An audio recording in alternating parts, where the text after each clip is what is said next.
우리 시대소망 제87장입니다. 시대소망이 몇 장까지 있다고 말씀드렸죠? 87장까지 있습니다. 그래서 오늘 시대소망 제 마지막 장입니다. 제가 여기 온 지가 3년째인데 1장부터 해서 이제 마지막 장까지 저녁 예배 시간에 이렇게 됐습니다. 자, 우리 시대소망 제 87장은 내 아버지 곧 너희 아버지께로입니다. 제가 그런 생각을 했습니다. 우리 마지막 장 제목이 내 아버지 곧 너희 아버지께로 이렇게 제목이 있는데요.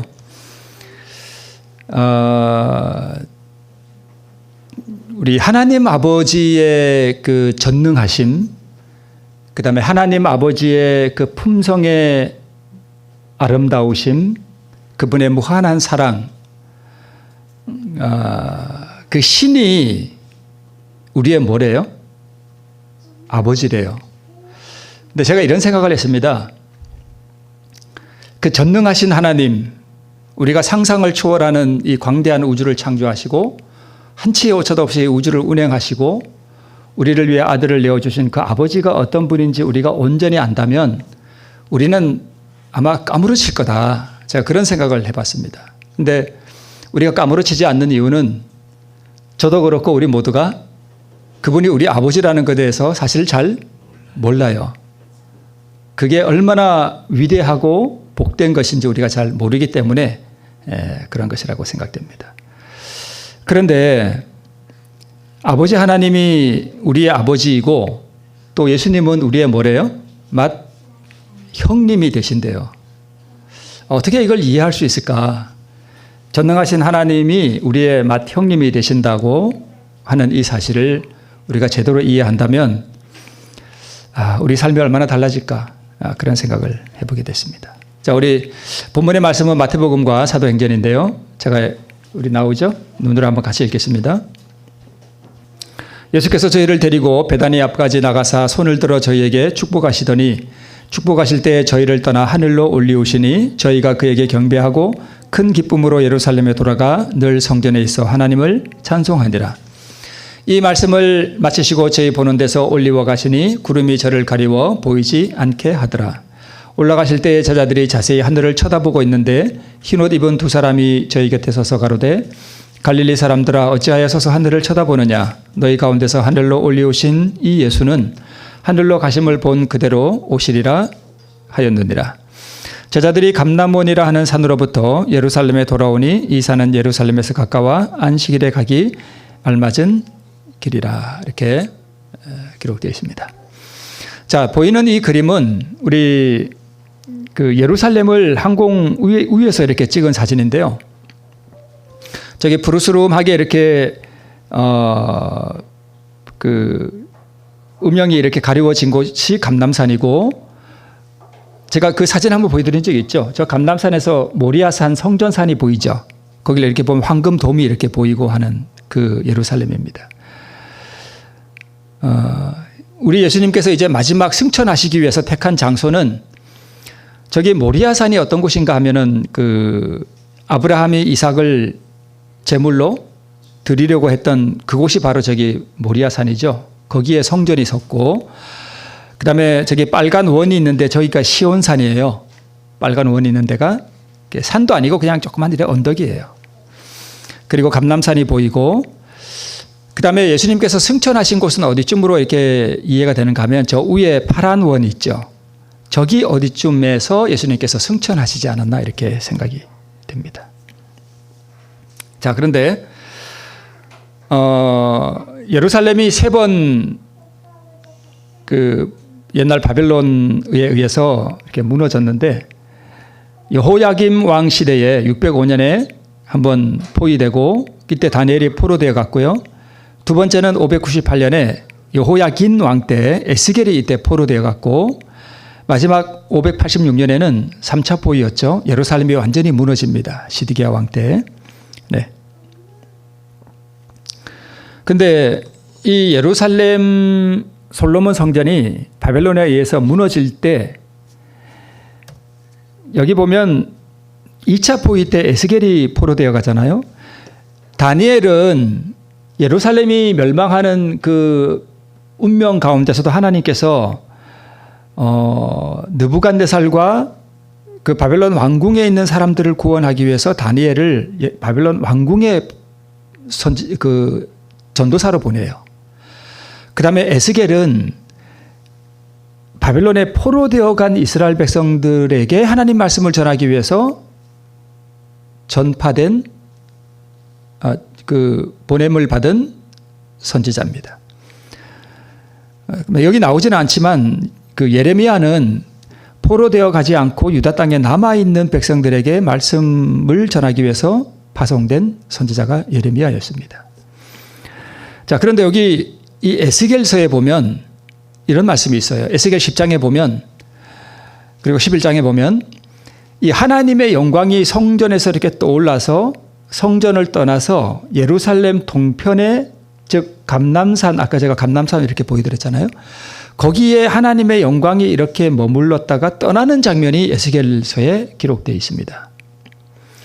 그리고 11장에 보면 마지막 성읍 동편 산에 머물잖아요. 그죠? 저기가 감람산입니다. 그래서 여호와의 영광이 버림받은 솔로몬 성전을 이제 떠나는 그러한 광경이 에스겔서에 기록되어 있습니다. 그때로부터 630여 년 후에 이제 예수님께서 승천하시기 위해서 감람산 위에 다시 한번 올라가시는 것입니다. 올라가시면서 예수님께서 정말 사모하는 마음으로 예루살렘을 이렇게 바라보셨는데 이미 예루살렘은 버림받은 거예요. 그다음에 조롱과 거절함을 받은 곳, 예수님께서 예수님의 그 힘센 사랑의 조수를 거절하던 굳은 마음을 가진 도성이 바로 예루살렘이었는데 예수님께서 이제 이 버림받은 성전을 떠나가십니다. 완전히 600여 년 전에 하나님의 영광이 떠나고 나니까 솔로몬 성전이 어떻게 돼요? 폐허가 됐습니다. 마찬가지로 600여 년 후에 그 영광의 본체이신 예수님께서 이제 성전을 떠나셔서 하늘로 완전히 가시고 난 다음에 그때로부터 40여 년 후에 다시 한번 헤롯 성전이 완전히 폐허가 됩니다. 그러니까 하나님이 떠나가시면 성전은 버림받고 폐허가 됩니다. 우리 마음도 마찬가지겠죠. 자, 그러면 예수님이 이제 1000년 후에 그 재림하시고 난 다음에 재림하실 때는 예수님이 이 땅에 내려오시지 않죠. 공중 재림하셔요. 그러니까 구름에서 재림하셔서 구원받은 사람들을 끌어올리셔서 하늘로 그냥 가셔요. 그러니까 재림하실 때는 예수님의 발이 땅에 닿지 않습니다. 그리고 1000년 후에 다시 예수님께서 세 번째 이 땅에 내려오실 때는 하늘 예루살렘 성이 이 땅에 같이 내려와요. 그때는 예수님의 발이 이 땅에 내려오십니다. 어디에 내려오실까요? 여기 스가랴 14장 4절에 보면 그날에 그의 발이 예루살렘 앞 곧 동편 감람산에 서실 것이요. 이건 재림이 아니라 천년기 후회를 말하는 것입니다. 서실 것이요. 감람산은 그 한가운데가 동서로 갈라져 매우 큰 골짜기가 되어서 산 절반은 북으로, 산 절반은 남으로 올려서 평지가 됩니다. 그리고 거기에 뭐가 내려오냐 하면 하늘 예루살렘 성이 내려와요. 하늘 예루살렘 성이 얼마나 크냐 하면 우리 여기 한국 지도가 보이죠. 그러니까 계시록에 보면 하늘 예루살렘 성의 둘레가 얼마라고 표현되어 있냐면 12,000 스타디온이에요. 1 스타디온은 학자마다 조금씩 다른데 185m입니다. 근데 12,000 스타디온은 그 둘레가 얼마냐 하면 2220km예요. 하늘 예루살렘 도성의 둘레가 몇 킬로라고요? 2220km입니다. 이걸 그대로 우리나라 위에다 갖다 놓으면 얼마나 하나 하면 저만해요. 저기 하늘 예루살렘 성의 크기예요. 정확한지는 모르겠습니다. 학자마다 조금씩 차이가 있어서 저 하늘 예루살렘 도성이 우리 한반도 여기 내려오는 건 아니죠. 아까 말씀드렸던 그 감람산 위에 다시 한번 내려오실 것입니다. 자, 이제 예수님께서 승천하시기 위해서 이 소수의 제자들과 함께 예루살렘 성을 떠나서 동편 문을 통해서 감람산으로 이렇게 올라가실 때 백성들이 놀란 눈으로 그걸 다 쳐다봅니다. 왜냐하면 자신들이 얼마 전에 못 박았던 예수님이 지금 뭐해요? 예루살렘 성을 걸어 나가고 계신 거예요. 그리고 그를 따라서 소수의 제자들이 따라가는 것을 보게 됩니다. 그리고 예수님께서 그 요한복음 15장에 보면 포도나무 비유를 말씀하셨잖아요. 이 포도나무 비유가 예수님께서 마지막 그 최후의 만찬을 하시고 겟세마네 동산에서 이제 피땀을 흘려 기도하시러 갈 때, 그때 그 감람 동산 입구에 있던 포도나무를 보면서 그때 포도나무 비유를 말씀하신 거예요. 이제 다시 한번 거기를 가시면서 그 포도나무를 보시면서 교회와 당신과의 관계를 다시 한번 제자들에게 설명을 해 주셨습니다. 그러면서 어디로 가셨는가 하면 베다니로 가셨습니다. 베다니가 어디냐면 예루살렘 성이 이렇게 있으면 그 동쪽에 감람산이 이렇게 있잖아요. 언덕 이게 올라가거든요. 이 감람산을 넘어서 바로 넘어가면 그 벳바게라는 조그만 마을이 있어요. 벳바게. 그 벳바게라는 마을에서 또 조금 이렇게 내려가면 거기에 베단이라는 마을이 있습니다. 그러니까 예수님께서 감람산을 넘어서 감람산 꼭대기에서 승천하신 게 아니라 그걸 넘어서 벳바게를 지나서 베다니 쪽으로 좀 가다가 예수님께서 승천하신 것으로 그렇게 되어 있습니다. 가시면서 이제 그분이 승천하셔야 되는데, 근데 그분의 애정이 집중된 대상은 곧 입성하실 하늘 예루살렘에 있는 것이 아니라 누구래요? 배은망덕한 그 제자들에게 예수님의 애정이 집중되어 있었답니다. 여기 나오네요. 네. 저기 보면 저 위에 골고다 하는 게 보이죠. 오른쪽 위에. 그러니까 십자가는 어디에 있었는가 하면 예루살렘 성 서쪽에 있었어요. 거기서 예수님이 못 박히셨고, 이제 동쪽에 감람산이 있고 그 감람산 바로 밑에 벳바게 있죠. 조그마한 마을이 있고 바로 그 감람산 아래쪽에, 그리고 거기서 조금 더 가면 베단이라는 마을이 있었습니다. 저 베다니에서 시몬의 잔치가 있었죠. 네. 그리고 베다니에서 쭉 이제 대관령 고개 내려가듯이 한참 강릉 내려가듯이 내려가면 저 아래에 뭐가 있냐면 여리고가 있습니다. 네. 그렇게 지형이 되어 있습니다. 여기 나오네요. 저기 빨간 세모가 예수님이 십자가에 못 박히셨던 곳이고, 이게 녹색 동그라미는 감람산이고 파란 곳은 이제 베단인데, 이 빨간 네모쯤 있는 이쯤에서 예수님께서 승천하시지 않았나 이렇게 생각이 됩니다. 예수님께서 천년 후에 이 땅에 다시 오실 때도 저 감람산 위에 예수님의 발이 친히 땅에 닿을 것 같습니다. 그리고 가장 깊고 애정어린 친절한 말로 이 제자들을 위로하시고 사랑스러운 모습으로 제자들을 바라보셨습니다. 그런 예수님 얼굴을 우리가 한번 본다면 어떨까요? 참 자기를 배신했던 베드로, 자신의 십자가에 못 박힐 때 자기를 다 버리고 도망갔던 그 제자들을 사랑스러운 눈으로 이렇게 바라보시는 그 예수님의 온화한 얼굴을 우리가 한번 본다면 우리가 얼마나 그분을 사랑하게 될까 싶습니다. 그분의 얼굴에 빛이 나는 것처럼 느껴졌다고 기록되어 있고요. 또 보호와 돌보심에 대한 보정처럼 손을 이렇게 펴서 축복의 모습을 이렇게 했다고 기록되어 있습니다. 갑자기 그때 엄청난 인력에 이끌려서 예수님의 몸이 천천히 위로 또 올랐습니다. 그리고 영광의 구름이 그분을 가렸습니다. 그리고 천사들의 구름 수레가 그분을 영접할 때 갑자기 볼지어다 내가 세상 끝날까지 너희와 항상 함께 있으리라는 보증의 말씀을 해주셨습니다. 여기 구름 수레가 나오잖아요. 이 구름 수레가 이 구원받은 사람들이 하늘에 올라갈 때에 이 구름이 우리 그냥 이런 구름이 아니고요. 이게 살아있는 구름이래요.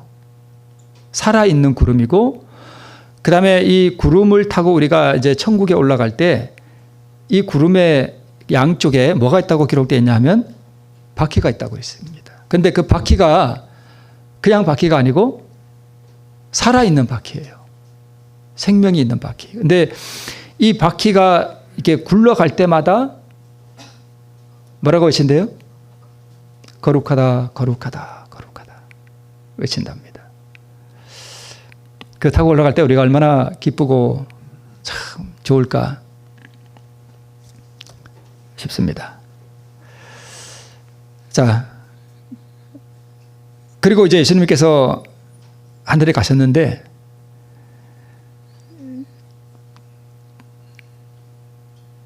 제가 언제 한번 말씀드렸습니다만은 우리가 속해 있는 은하와 제일 가까운 은하가 안드로메다 은하인데 이 안드로메다 은하를 빛의 속도로 가는데 몇 년 걸리냐면 250만 년 걸려요. 250만 년. 빛의 속도로. 우리 바로 옆집 가는데 250만 년 걸립니다. 갔다 오려면 500만 년 걸려요. 빛의 속도로. 근데 우리가 하늘 갈 때 며칠 간다고요? 일주일 만에 간대요. 그것도 일부러 천천히 가시는 것 같아요. 그러니까 우리가 하늘 아버지의 보좌 앞에 우리가 갈 때는 빛의 속도보다 상상을 초월하는 속도로 더 빨리 가는 것 같아요. 그래서 우리가 하늘에 그 하나님의 지으신 그 하늘의 그 말할 수 없는 영광을 우리가 구경하면서 일부러 좀 천천히 가는 것 같아요. 자, 그런데 예수님께서 이제 하늘 집으로 이게 들어가실 때 갈릴리 사람들아 어찌하여서 하늘을 쳐다보느냐 너희 가운데서 하늘로 올리우신 예수는 하늘로 가심을 본 그대로 오시리라 라고 하는 말이 천사들에 의해서 전해졌습니다. 예수님과 함께 동고동락하고 함께 이야기 나누고 함께 모닥불 피워놓고 함께 식사도 하고 또 밀밭 사이로 다니면서 예수님과 함께 거닐고 또 성난 바다에 표류하는 배 가운데서 함께 위험을 겪었던 그 예수님이 이제 하늘로 올라가시는데 여러분 어떨까요? 하늘에 가면 예수님을 직접 뵙고 예수님과 함께 이렇게 동고동락했던 이 제자들이 예수님이 더 반가울까요? 아니면 예수님을 직접 뵙지는 못했지만 이 땅에서 영적으로 우리 예수님과 함께 깊은 교제를 하면서 살아간 사람들이 더 반가울까? 어쩌면 예수님을 직접 뵙던 이 제자들이 예수님이 더 반갑고 더 추억에 사로잡힐 수도 있을 것 같아요. 그런데 제 생각에는 그에 못지않게 이 땅에서 하나님과 교제하며 살아간 사람들도 그와 못지않게 우리 예수님을 잘 안다고 저는 생각됩니다. 그래서 하늘에 가는 사람들은요, 예수님과 함께 교제하고 그 인격적인 교제하는 게 무엇인지를 아는 사람들이에요. 제가 언제 한번 그 도청교 옆에 제 친구 제가 말씀드렸죠. 그 제 친구인데 요새는 친구 같지가 않아. 제가 오늘 아침에도 가봤거든요. 갔는데 나를 이렇게 보면 제가 집사람하고도 그런 얘기했는데 전에는 저를 보면 그야말로 인격과 인격의 만남이었어요. 제가 가면 좋아가지고 그냥 껑충껑충 뛰었어요. 진짜로. 그래서 제가 너 내 친구다. 그리고 제가 맹구라고 이름까지 지어줬거든요. 그게 맹구예요. 근데 지금은 가면은요, 나를 이렇게 보긴 안 하고 꽁충꽁충 안 뛰어요. 먹을 거 갖다 주고 난 다음부터는. 그리고 제 눈을 안 봐요. 꽁충꽁충 뛰지도 않고. 그래서 이 녀석이 뭘 보나고 가만히 보니까 손을 보고 있어요. 뭘 가져왔나 안 가져왔나. 그거 보고 있는 거예요. 그 저번에는 하루는 내가 이놈아 오늘 아무것도 없어. 이러면서 가니까 왕! 이거 짖어요. 내가 어이가 없어서. 그래서 제가 참 많은 걸 느낍니다. 걔하고 저하고지만 뭔가 이렇게 끈끈한 교류가 있었거든요. 전에는. 근데 저한테서 뭘 얻어먹고 난 다음부터는 그게 없어졌어요. 그래서 우리가 예수님과의 어떤 인격적인 교제, 그분과 이 땅에서 함께 동고동락하고 그분이 어디로 나를 인도하든지 그분을 따라가는 삶을 산 사람들은 직접 우리가 예수님을 보지는 못했지만 제자들 못지않게 예수님과의 그 인격적인 교제를 했던 그게 있기 때문에 전혀 예수님이 낯설지 않고 반가우리라고 저는 생각이 됩니다. 그래서 중요한 것은 예수님이 우리에게 무슨 축복을 주느냐, 예수님이 나에게 이런 복을 주었다, 이게 중요한 게 아니고요. 예수님과 내가 얼마나 인격적인 교제를 했느냐, 이게 더 중요한 거예요.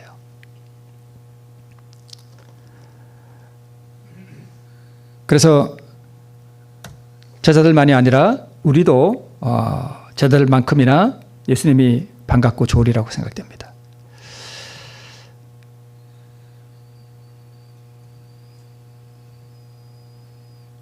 자, 이제 예수님이 승천하시고 제자리 돌아왔는데, 예루살렘으로 돌아왔는데, 미래에 대한 어떤 의혹도 없어졌고, 동정심으로 충만하신 살아계신 예수께서 하늘에 계심을 알고 있었고, 하나님의 보좌 곁에 친구가 계시다는 것을 알았고, 그들의 요구를 예수님의 이름으로 아버지께 열심히 구했다라고 되어 있습니다. 그래서 우리도 만약 예수님과의 어떤 인격적인 교제 속에 깊이 들어가고, 그분이 나의 친구시고 나의 맏형님이시고 나의 아버지가 전능하신 하나님이시라고 하는 것을 우리가 진짜 조금이라도 이렇게 안다면 미래에 대한 어떤 두려움이나 의심이 우리에게 있을 수가 없습니다.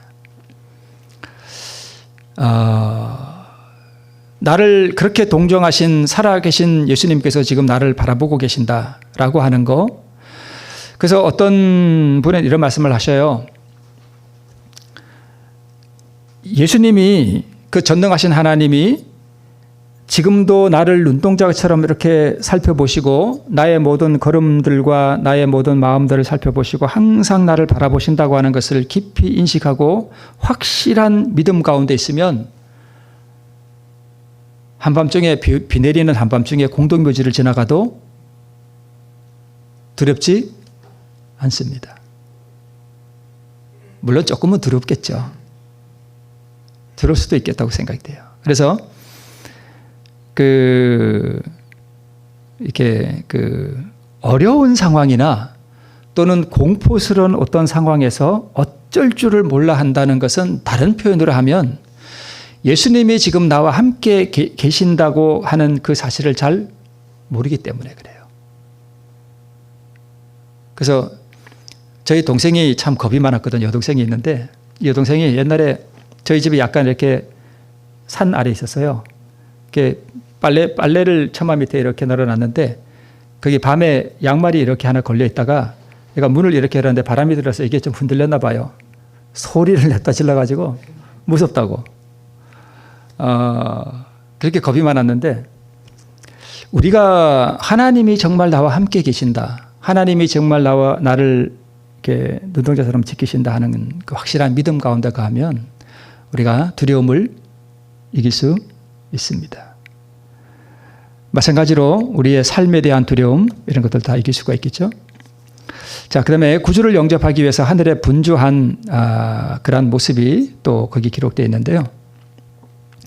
시편 22편과 23편과 24편은 22편은 십자가고요. 23편은 무덤이고요. 24편은 부활이에요.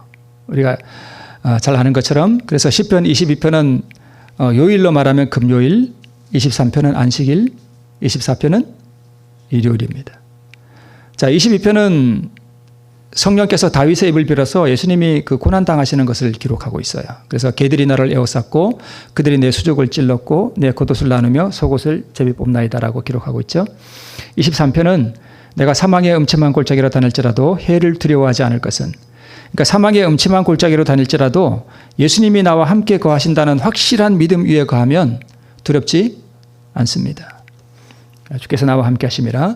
그러면 24편은 문들아 너희 머리를 들지어다 영원한 문들아 들릴지어다 영광의 왕이 들어가시리로다 하는 말씀이 기록되어 있는데 이 시편 24편에 있는 이 문들아 너희 머리를 들지어다는 이 말이 예수님이 이제 승천하셔서 하늘 예루살렘에 들어가실 때에 예수님을 호위해서 올라가던 천사들이 예루살렘 도성문을 지키는 천사들에게 한 말이에요. 그대로 한 말입니다.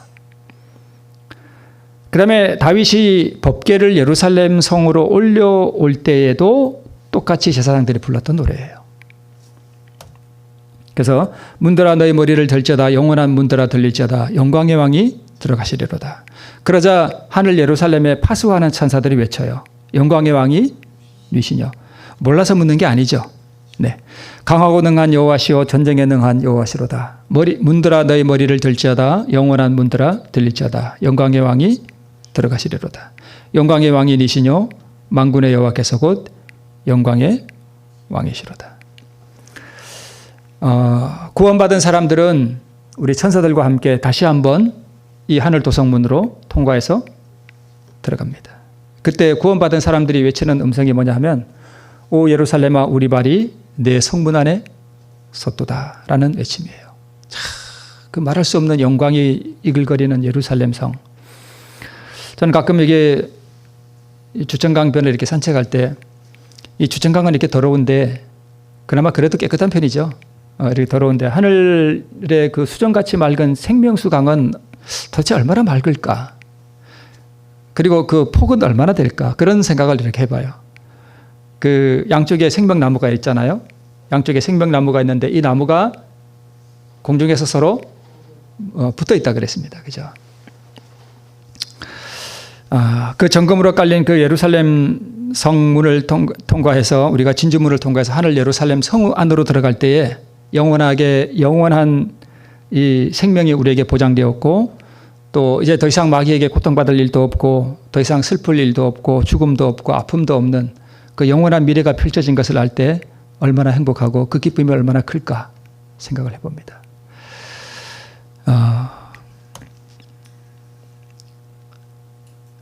그런데 이제 하늘에 예수님께서 들어가셔서 모든 천군 천사들과 타락하지 않은 세계의 대표자들이 다 모여 있었습니다. 그때 2000년 전에. 그래서 예수님께 영광의 왕의 승리를 축하드리고 그분께 영광을 돌려드렸어요.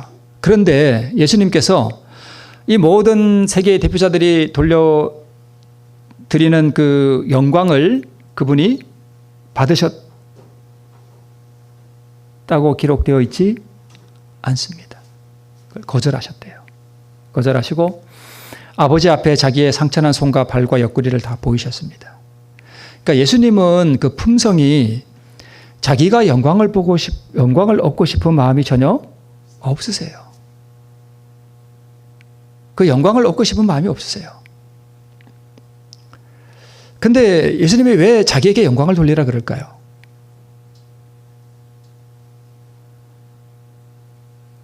우리가 그 영광을 뭐 할까 봐요. 내가 그 영광을 취할까 봐. 내가 그 영광을 취하면 내가 어떻게 돼요? 마귀가 돼요. 마귀. 그래서 예수님이 그걸 거절하시고 아버지 앞에 자기의 상처난 손과 발과 옆구리를 보이시고 그다음에 자기의 승리의 전리품들을 가리키며 요제의 단어로 아버지께 바쳤다라고 되어 있습니다. 여기에 승리의 전리품이 누구냐면 예수님께서 부활하실 때 함께 일어났던 구약시대의 의인들이에요. 아마 계시록에 나오는 24장로가 바로 이 사람들이 아닐까 싶어요. 그렇게 보는 학자들이 많습니다.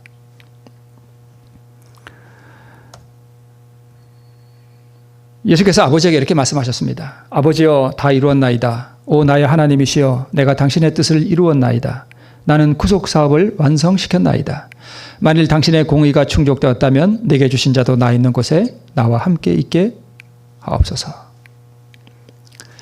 그분의 완전하고 의로운 생애를 통해서 또 조롱과 핍박과 또 모욕을 통해서 또 그분의 생명을 내어놓는 그 완전한 희생을 통해서 그분은 의를 이루셨는데 그 의를 우리에게 주시기 위해서 그것을 이루셨습니다.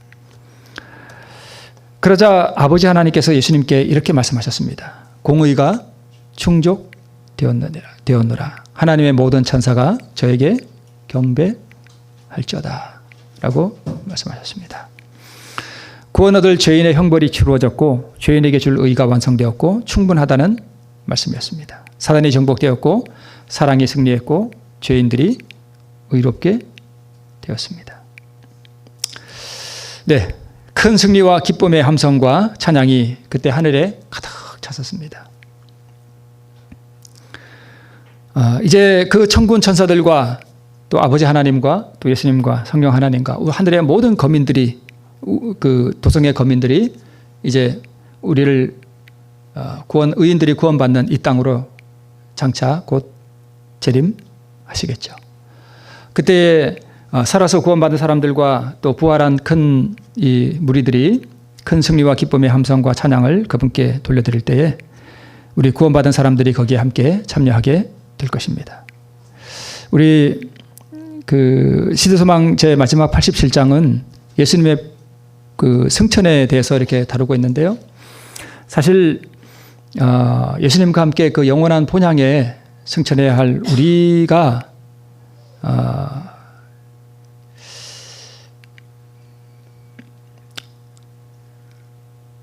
글쎄요, 여러분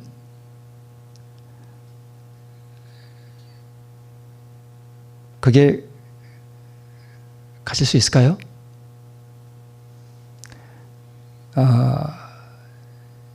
정말 구원받은 사람들은